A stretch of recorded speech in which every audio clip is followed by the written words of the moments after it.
प्रेम म्हणजे एखाद्या व्यक्तीविषयी असलेलं मानसिक आकर्षण, जे त्या व्यक्तींमधील गुणांवर असतं. जसं सौंदर्य, विचार, विनम्रता, सहानुभूती, आदर्श, ज्ञान, संयमीपणा, दुसऱ्याला समजून घेण्याची वृत्ती, दुसऱ्यासाठी स्वतःचा वेळ देणे, वेळ देताना परतून मला काय मिळते याचा विचार न करणे, वगैरे वगैरे. प्रेमात त्यागाची भावना असते. तिचा हात हातात घेऊन चालत राहणं. खऱ्या प्रेमात दुसऱ्याची कदर, तिच्याबद्दलचा आदर आणि तिच्या इच्छेचा मनापासून केलेला स्वीकार असतो. मग भले तो तिने दिलेला नकार का असेना. तिचे दुःख समजून घेणे. जर ती वा तो 2 दिवस बोलला नाही, रागावला, तर उलट न रागवता काय झालं याच्या मुळाशी जाऊन आपण स्वतः माघार घेणं, क्षमाशील वृत्ती ठेवणं म्हणजे प्रेम. तिच्यावर अधिकार न दाखवणं हा पण प्रेमाचाच एक भाग झाला. प्रेम म्हणजे अधिकार नव्हे, म्हणजे आता ही माझीच वस्तू झाली व तिला मोकळेपणा न देणं म्हणजे प्रेम नव्हे. आज प्रेम हा घासून पार गुळगुळीत झालेला शब्द झालाय, पण तरीही अनुभवासा वाटणारा. खरं तर अनुभवण्याजोगाच.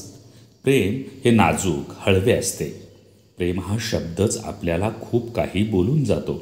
प्रेम आपल्याला आपल्या जवळच्या माणसावर असतं, जो आपली खूप काळजी घेतो. प्रेमाचे खूप प्रकार आहेत. कोण रागावून आपलं प्रेम व्यक्त करतो, तर कोण काळजी घेऊन आपलं प्रेम व्यक्त करत असतो. प्रेम हा एक अविस्मरणीय क्षण आपल्या सर्वांच्या जीवनात असतो. प्रेम आहे म्हणून माणूस जात आहे. प्रेम म्हणजे विश्वास.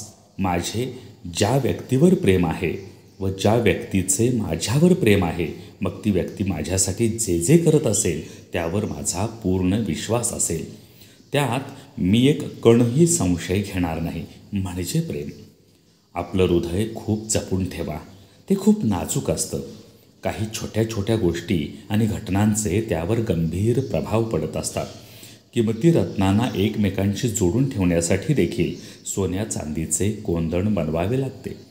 त्याप्रमाणे ज्ञान आणि विवेकाच्या कोंदणामुळे आपले हृदय दिव्यत्वाशी जोडलेले राहू शकते. मन आणि हृदय साफ आणि निरोगी ठेवण्यासाठी दिव्यत्वासारखा दुसरा उत्तम उपाय नाही. मग व्यतीत होणारा काळ आणि घटना यांचा त्यांना ना स्पर्श होऊ शकेल, ना ते जखमा करू शकतील.